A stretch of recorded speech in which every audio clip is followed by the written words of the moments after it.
दोस्ती के तहत जहां डीजल की सप्लाई हो रही है तो अब भारत की ट्रेनें बांग्लादेश की पटरियों पर दौड़ेंगी। ये अपने आप में एक बड़ा डेवलपमेंट है। भारत और बांग्लादेश के बीच जो है रेलवे सेक्टर का सहयोग एक बड़ी ऊंचाई पर पहुंच गया है, क्योंकि बांग्लादेशी रेलवे के लिए 19 कोच वाली एलबीएच यानी कि Linke Hofmann Busch broad gauge passenger rake जो है वो भारत ने तैयार किया है। तक के बांग्लादेश का सवाल है कि मुझे लगता है कि India wants to improve relations with Bangladesh but wants to use Sheikh Hasina as a leverage against Bangladesh. देखो, तुम बहुत ज्यादा पाकिस्तान में ना घुस जाओ, बहुत ज्यादा चाइना में ना घुस जाओ, अगर तुम घुसोगे तो फिर हम गड़बड़ कर सकते हैं। ये ट्रेलर है कि क्या इस वक्त आप लोगों के बांग्लादेश के साथ रिलेशंस कैसे चल रहे हैं और क्या ये जो ऑफिशियल्स मिले हैं क्या इससे आगे बात बढ़ेगी? ऐसा करते हैं, हम किसी मीडिया के ऊपर क्यों बिलीव करें? जो प्रूफ अवेलेबल है उनको इवैल्यूएट कर लें।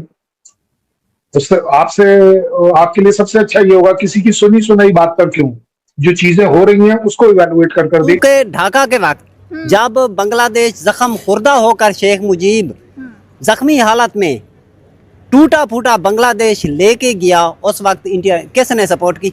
ठीक है, किसने सपोर्ट की? इंडिया ने की, पाकिस्तान ने तो जख्म दिए। हम शेख हसीना को छोड़ दें कि उसको, can you imagine A situation कि शेख हसीना हर एक हफ्ता किसी बड़े चैनल पे इंडिया की आए, Arnab Goswami, India Today, she comes up there and starts talking about Bangladesh. वो डिस्टेबलाइज हो जाएगा बांग्लादेश, उसकी प्रोग्रेस मार खाएगी, व्हाटएवर इट इज। दोस्तों, भारत और बांग्लादेश के बीच चल रहे तनाव और राजनीतिक खींचातानी के बावजूद एक ऐसी खबर सामने आई है जो दोनों देशों के बीच के विश्वास और डिप्लोमेटिक जिम्मेदारियों को दर्शाती है। भारत ने अपनी नेबरहुड फर्स्ट पॉलिसी को बरकरार रखते हुए बांग्लादेश को made in India broad gauge passenger coaches की पहली रेक भेज दी है। कपूरथला की रेल कोच फैक्ट्री में तैयार किए गए ये 19 हाईटेक LHB कोचेस उन 200 कोचेस के ऑर्डर का हिस्सा है जिसके लिए एग्रीमेंट 2024 में ही कर लिया गया था।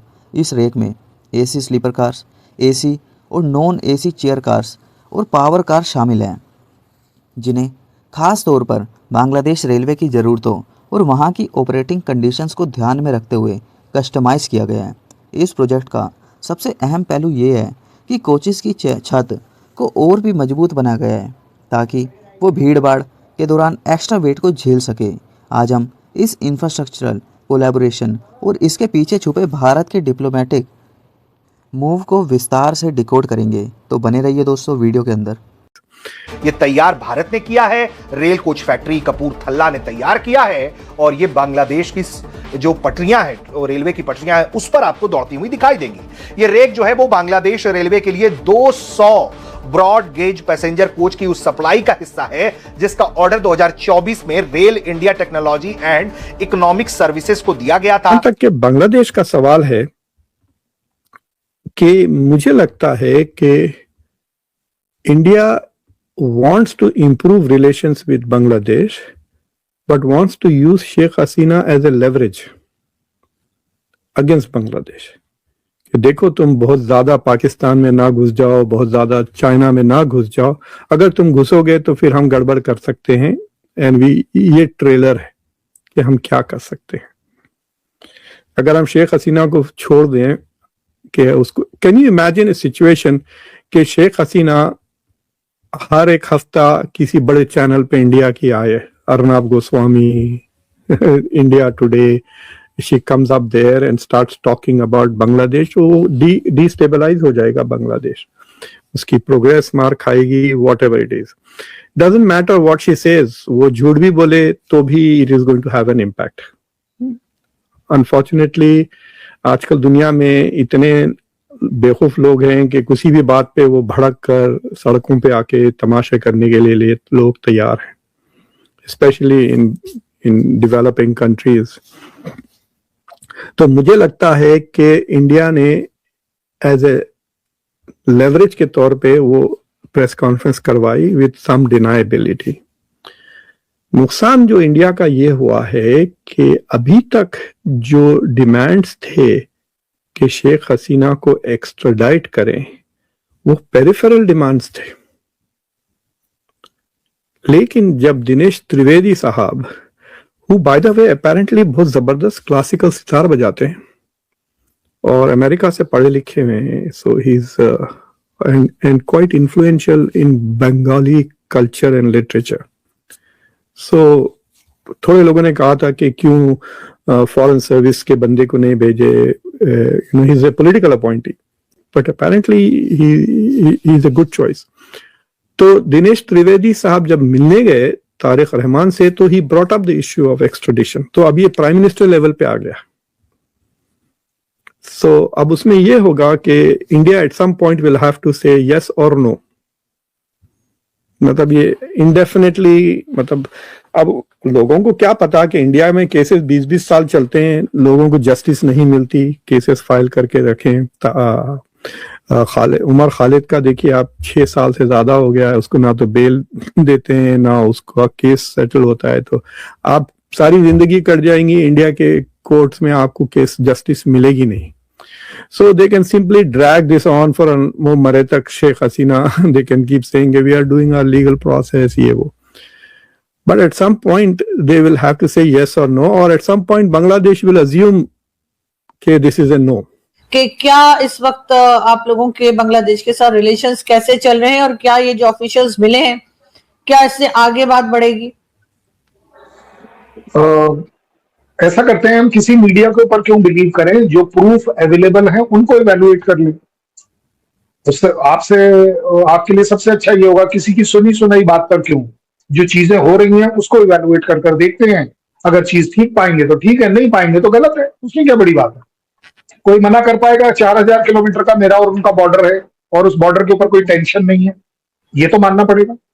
कहीं कोई फायरिंग नहीं हो रही है, कहीं कोई डिप्लॉयमेंट नहीं हो रही है, कहीं कोई हमारे डिफरेंसेस नहीं है। बॉर्डर रिलेटेड बात करें, हमारे उनके बीच में बॉर्डर रिलेटेड क्या डिफरेंस है वो भी बता देता हूं।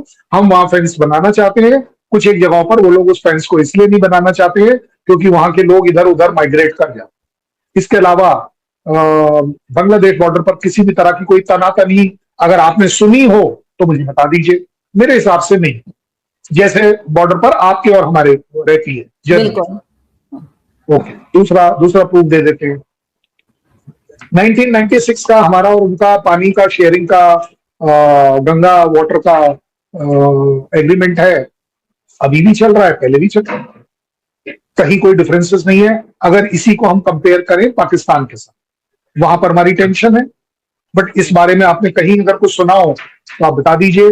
गंगा वाटर शेयरिंग ट्रीटी 1996 से रिलेटेड कहीं कोई टेंशन दिख रही है? मैं बताता हूं, उसमें टेंशन ये है कि हमने उनके साथ भी यही लिखा है जो आपके यहाँ पर हमने 2023 में लिखा था कि इस पानी से रिलेटेड, क्योंकि ये इसको रिन्यू करना है ट्रीटी को, इसके ऊपर बातचीत होनी चाहिए, दैट्स ऑल।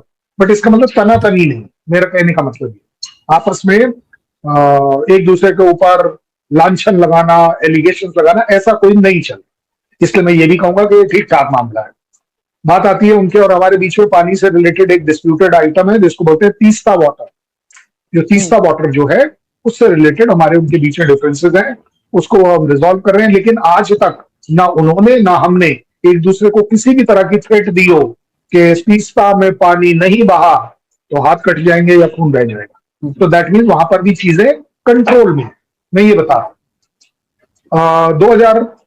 2015 का उनका और हमारा लैंड बाउंड्री एग्रीमेंट है। तो इस पूरे डेवलपमेंट और डिप्लोमेटिक रिश्तों के इस नए मोड़ को क्लोजली एनालाइज करने के बाद ये बात बिल्कुल साफ हो जाती है कि भारत ने अपना राष्ट्रीय हित और इंटरनेशनल कमिटमेंट्स को हमेशा से सबसे ऊपर रखा है। बांग्लादेश में बढ़ती हुई एंटी इंडिया सेंटीमेंट्स और राजनीतिक उथल पुथल के बावजूद भारत ने अपनी तरफ से किए गए वादों को पूरा करके ये साबित किया है कि हम एक रिस्पॉन्सिबल रीजनल पावर हैं। जबकि दोनों देशों के बीच बॉर्डर्स पर घुसपैठ और सिक्योरिटी एजेंसीज के बीच कई मुद्दे चर्चे में रहते हैं, फिर भी भारत ने इंफ्रास्ट्रक्चर और कनेक्टिविटी में सहयोग करके अपना बड़कपन दिखाया है। ये कोचेज़ ना सिर्फ बांग्लादेश के रेलवे इंफ्रास्ट्रक्चर को मॉडर्नाइज करेंगे बल्कि ये भी दिखाते हैं कि भारत का फोकस रीजनल प्रोस्पेरिटी और कनेक्टिविटी पर है। आने वाले दिनों में जब ये ट्रेन्स बांग्लादेश की पटरियों पर दौड़ेंगी तो ये सिर्फ एक ट्रांसपोर्ट की सुविधा नहीं बल्कि दोनों देशों के बीच के उस पुराने बंधन की याद दिलाएंगी जिसे कोई भी राजनीतिक खटास पूरी तरह ख़त्म नहीं कर सकती। ऐसी डिप्लोमेटिक मैच्योरिटी भारत को ग्लोबल प्लेटफॉर्म पर एक अलग और विशेष स्थान देती है, जहां हम सिर्फ तकनीकी सहयोग ही नहीं देते बल्कि मुश्किल वक्त में अपने कमिटमेंट्स के साथ खड़े रहते हैं।